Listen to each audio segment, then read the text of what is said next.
शांति।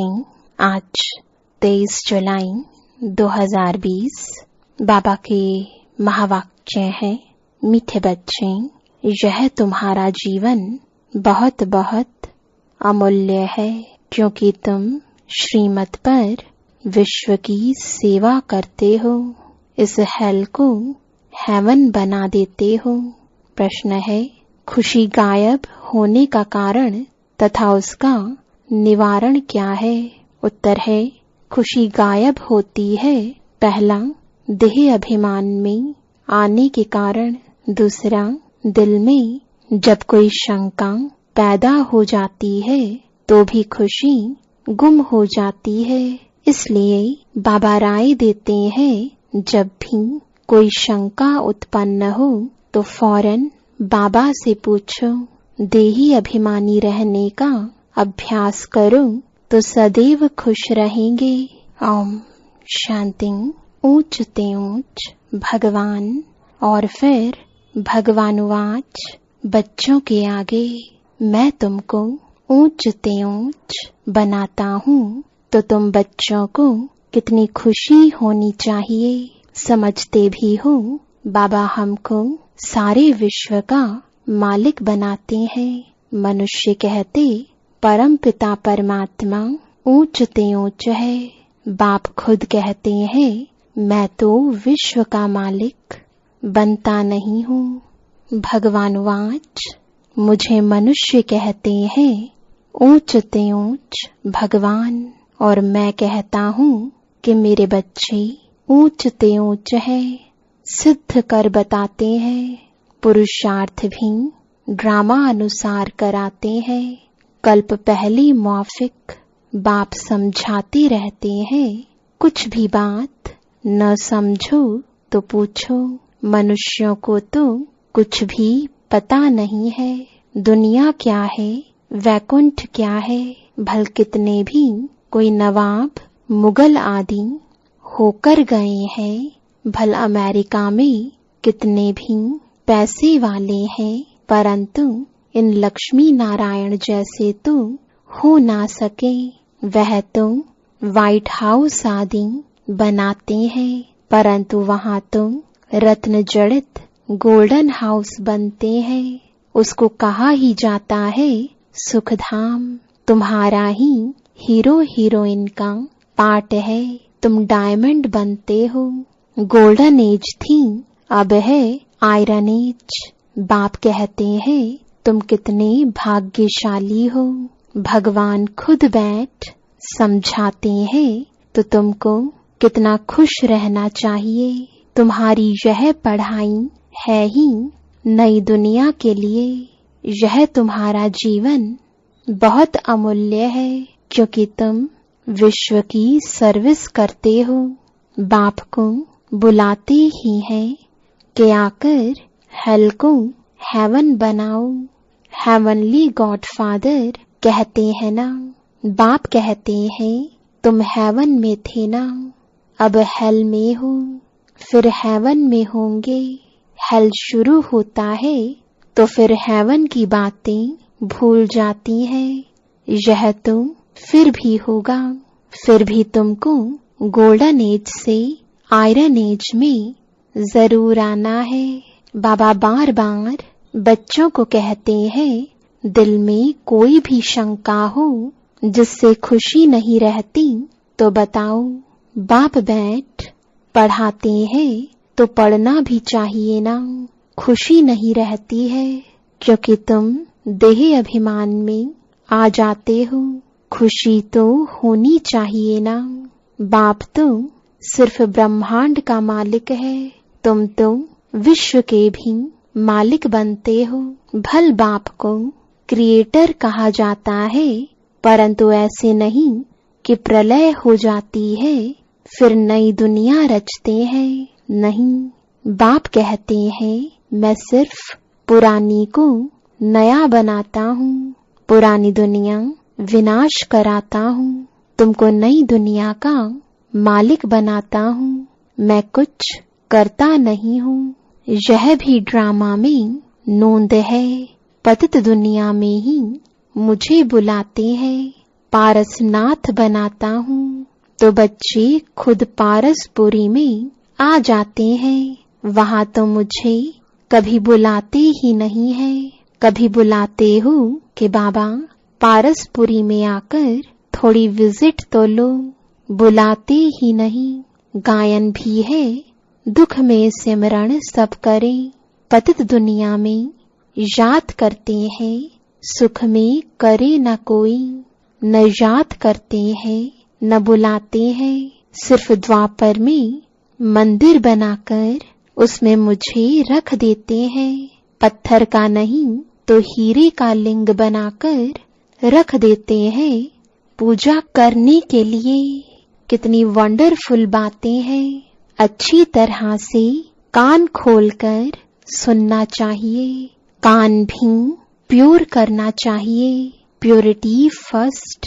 कहते हैं शेरनी का दूध सोने के बर्तन में ही ठहर सकता है। इसमें भी पवित्रता होगी तो धारणा होगी। बाप कहते हैं काम महाशत्रु है, इन पर विजय पानी है। तुम्हारा यह अंतिम जन्म है, यह भी तुम जानते हो। यह वही महाभारत लड़ाई भी है। कल्प कल्प जैसे विनाश हुआ है, हूबहू अब भी होगा ड्रामानुसार। तुम बच्चों को स्वर्ग में फिर से अपने महल बनाने हैं, जैसे कल्प पहले बनाए थे। स्वर्ग को कहते ही हैं पैराडाइज। पुराणों से पैराडाइज अक्षर निकला है। कहते हैं मानसरोवर में परियां रहती थीं, उसमें कोई टुबका लगाए तो परी बन जाए। वास्तव में है ज्ञान मानसरोवर, उसमें तुम क्या से क्या बन जाते हो।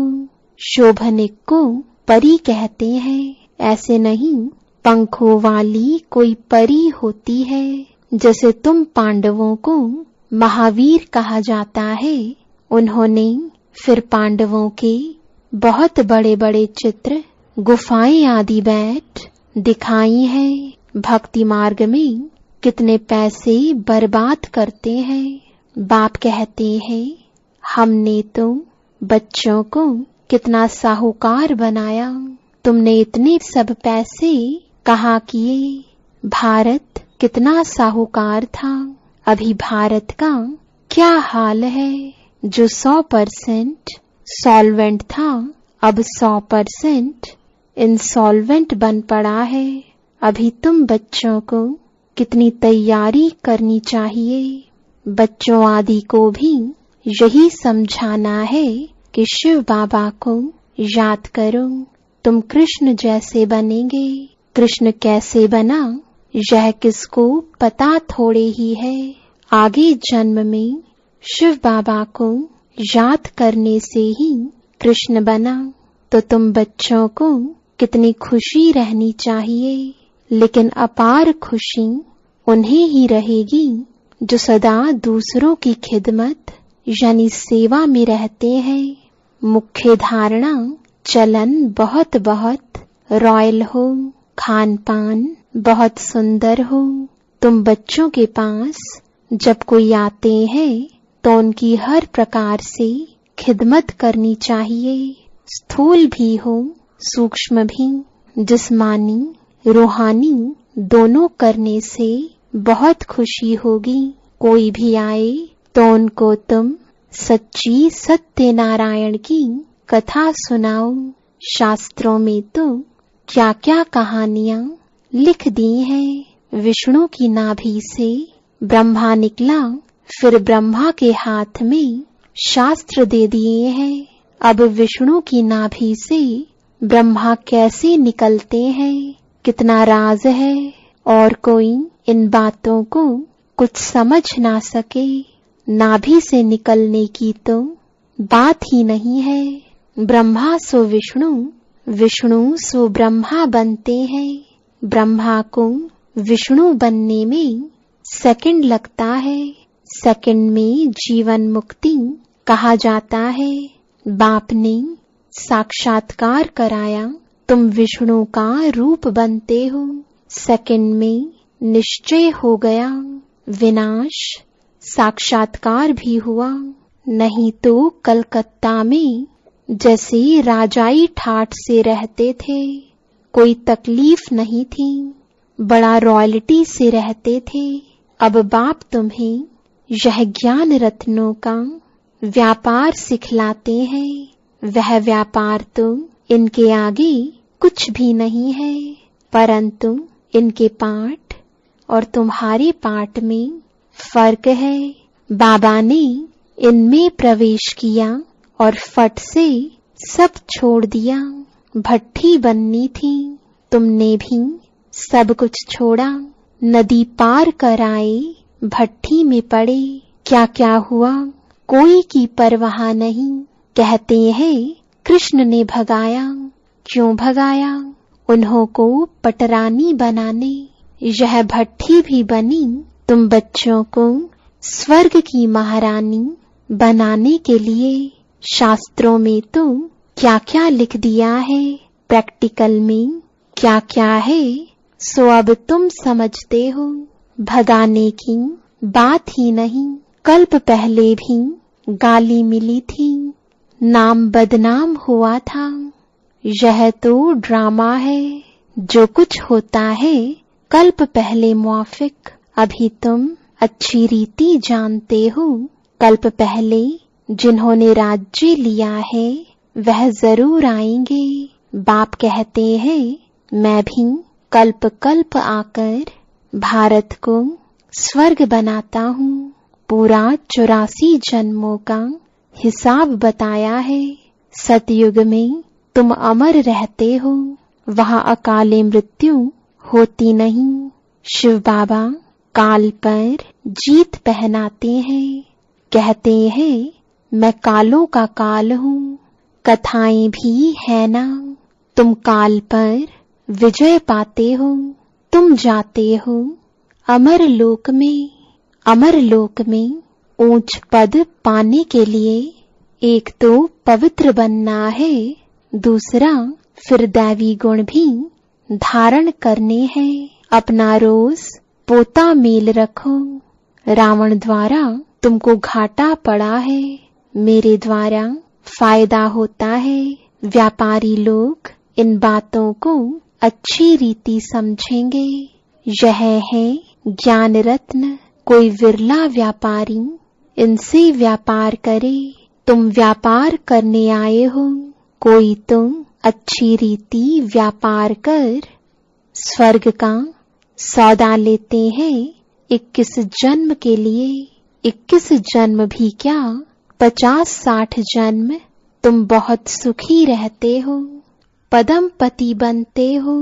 देवताओं के पैर में पदम दिखाते हैं ना, अर्थ थोड़ी ही समझते हैं। तुम अभी पदम पति बन रहे हो तो तुमको कितनी खुशी होनी चाहिए। बाप कहते हैं मैं कितना साधारण हूँ। तुम बच्चों को स्वर्ग में ले जाने आया हूँ। बुलाते भी हो हे पतित पावन, आओ आकर पावन बनाओ। पावन रहते ही है सुख धाम में। शांति धाम की कोई हिस्ट्री ज्योग्राफी तो हो नहीं सकती। वह तो आत्माओं का झाड़ है। सूक्ष्म वतन की कोई बात ही नहीं। बाकी यह सृष्टि चक्र कैसे फिरता है वह तुम जान गए हो। सतयुग में लक्ष्मी नारायण की डिनाइस्टी थी। ऐसे नहीं, एक ही लक्ष्मी नारायण सिर्फ राज्य करते हैं। वृद्धि तो होती है ना। फिर द्वापर में वही पूज्य, सो फिर पुजारी बनते हैं। मनुष्य फिर परमात्मा के लिए कह देते आप ही पूज्य। जैसे परमात्मा के लिए सर्वव्यापी कह देते हैं। इन बातों को तुम समझते हो। आधा कल्प तुम गाते आए हो ऊंच ते ऊंच भगवान, और अब भगवानुवाच ऊंच ते ऊंच बच्चे हो। तो ऐसे बाप की राय पर भी चलना चाहिए ना। गृहस्थ व्यवहार भी संभालना है। यहाँ तो सब रह ना सके, सब रहने लगे तो कितना बड़ा मकान बनाना पड़े। यह भी तुम एक दिन देखेंगे कि नीचे से ऊपर तक कितनी बड़ी क्यों लग जाती है दर्शन करने के लिए। कोई को दर्शन नहीं होता है तो गाली भी देने लग पड़ते हैं।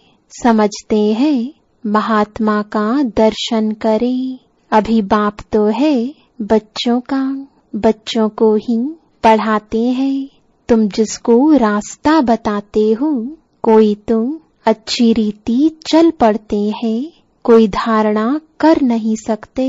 कितने हैं जो सुनते भी रहते, फिर बाहर में जाते हैं तो वहाँ की वहाँ रह जाते। वह खुशी नहीं, पढ़ाई नहीं, योग नहीं।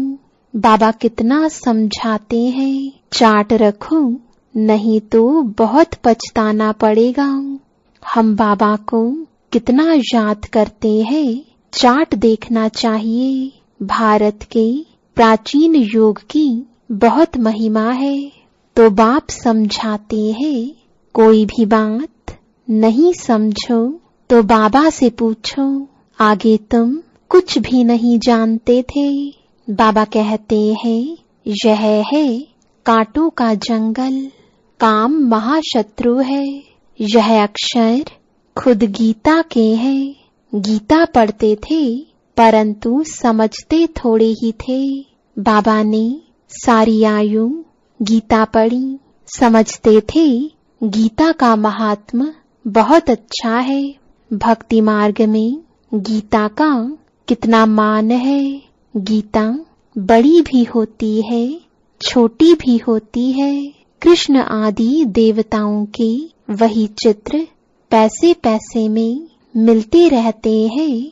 उन्हीं चित्रों के फिर कितने बड़े बड़े मंदिर बनाते हैं। तो बाप समझाते हैं, तुमको तो विजय माला का दाना बनना है।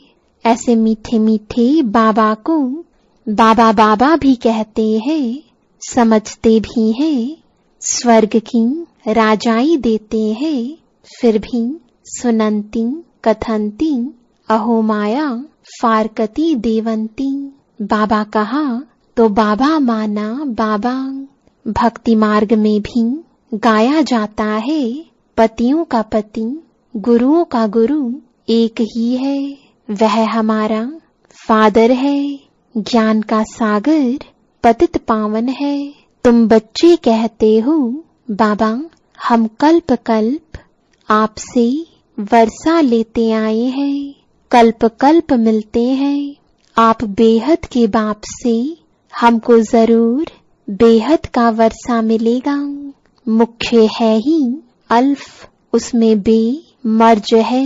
बाबा माना वर्षा, वह है हद का, यह है बेहद का। हद के बाबा तो ढेर के ढेर है, बेहद का बाप तो एक ही है। अच्छा, मीठे मीठे 5000 वर्ष बाद फिर से आकर मिलने वाले बच्चों प्रति बाप दादा का याद प्यार और गुड मॉर्निंग। रूहानी बाप की रूहानी बच्चों को नमस्ते। रूहानी बच्चों की रूहानी बाप दादा को गुड मॉर्निंग और नमस्ते। धारणा के लिए मुख्य सार है, पहला स्थूल सूक्ष्म खिदमत यानी सेवा कर अपार खुशी का अनुभव करना और कराना है। चलन और खान पान में बहुत रॉयल्टी रखनी है। दूसरा, अमर लोक में ऊंच पद पाने के लिए पवित्र बनने के साथ साथ दैवी गुण भी धारण करने हैं। अपना पोता मेल देखना है कि हम बाबा को कितना याद करते हैं। अविनाशी ज्ञान रत्नों की कमाई जमा कर रहे हैं। कान प्योर बने हैं जिसमें धारणा हो सके। वरदान है, माया के खेल को साक्षी होकर देखने वाले सदा निर्भय माया जीत भव। समय प्रति समय जैसे आप बच्चों की स्टेज आगे बढ़ती जा रही है, ऐसे अब माया का वार नहीं होना चाहिए। माया नमस्कार करने आए, वार करने नहीं। यदि माया आ भी जाए तो उसे खेल समझकर देखो। ऐसे अनुभव हो जैसे साक्षी होकर हद का ड्रामा देखते हैं। माया का कैसा भी विकराल रूप हो, आप उसे खिलौना और खेल समझकर देखेंगे तो बहुत मजा आएगा। फिर उससे डरेंगे व घबराएंगे नहीं। जो बच्चे सदा खिलाड़ी बनकर साक्षी हो माया का खेल देखते हैं, वह सदा निर्भय व माया जीत बन जाते हैं। स्लोगन है, ऐसा स्नेह का सागर बनो जो क्रोध समीप भी न आ सके।